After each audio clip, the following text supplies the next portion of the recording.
This video will work through problem 18.5 from Gapenski's Healthcare Finance, 6th edition. Okay, so here we have drawn from the actual problem. I've typed into Excel the values that you're presented with. So we have HMO, best health HMO. They have a long-term growth rate of 5%. So let's, why am I have that all over?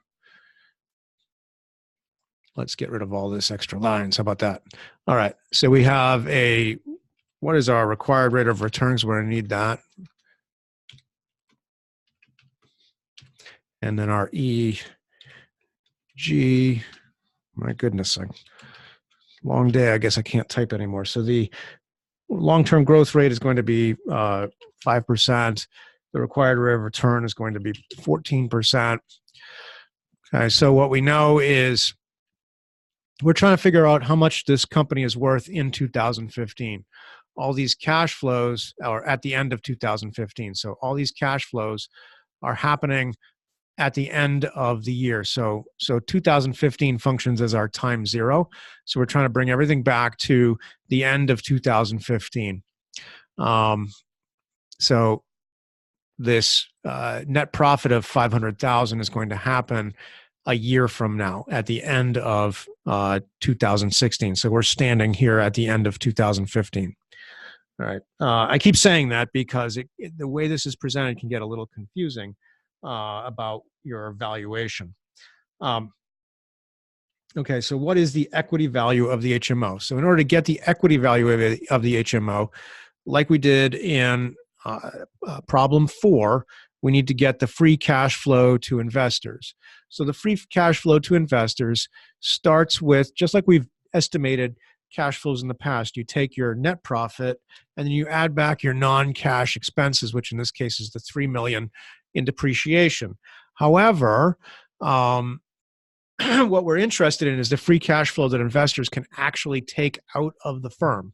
This firm requires that they leave in $400,000, that 0.4, $400,000 of cash flows each year.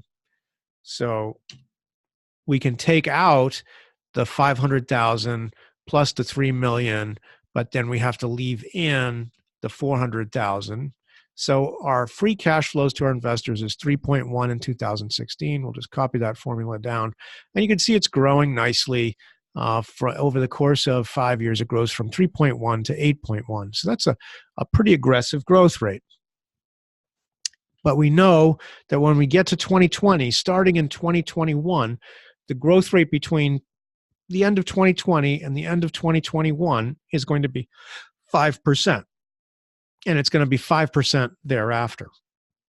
So from 6 points from 2019 to 2020 was more than 5%, right? It's actually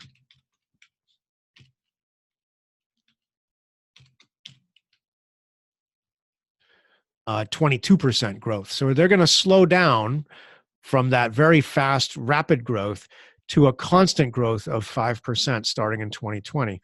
So what we want to know, right? So it's going to keep on. The firm's not going to close down, but what we want to know is how much is a firm, is this cash flow happening out here worth to us? So like in 2021, it'll be 8,505,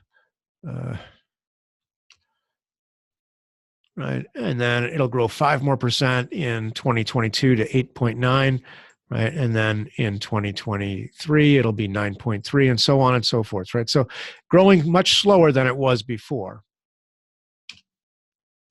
So what we want to know is how much of all these cash flows out past 2020 worth to us now that they're going to just grow at a nice steady rate. So we're going to calculate what's called the terminal value. And if this doesn't ring a bell, go back to problem 18.4 where I demonstrate the formula and how it's very similar to our formula that we used in the discount cash flow model to calculate the expected value of a share of stock. So in this case, it's going to be the final cash flow at the end of the rapid growth period. So the final free cash flow times 1 plus the growth rate, right, divided by the required rate of return on the equity minus the expected growth rate, right? That creates our perpetuity that values the perpetuity portion of this firm, right? So we have this. We're going to value these free cash flows individually, and then we're basically lumping everything that comes after 2020 together in this $1 amount.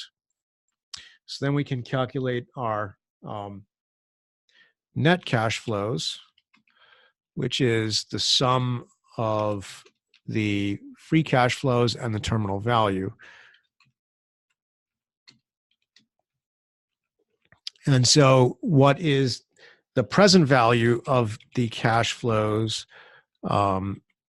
is equal to the value of the equity.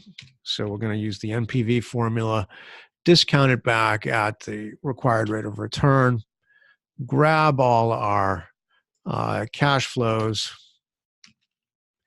and we get a present value of 66.17.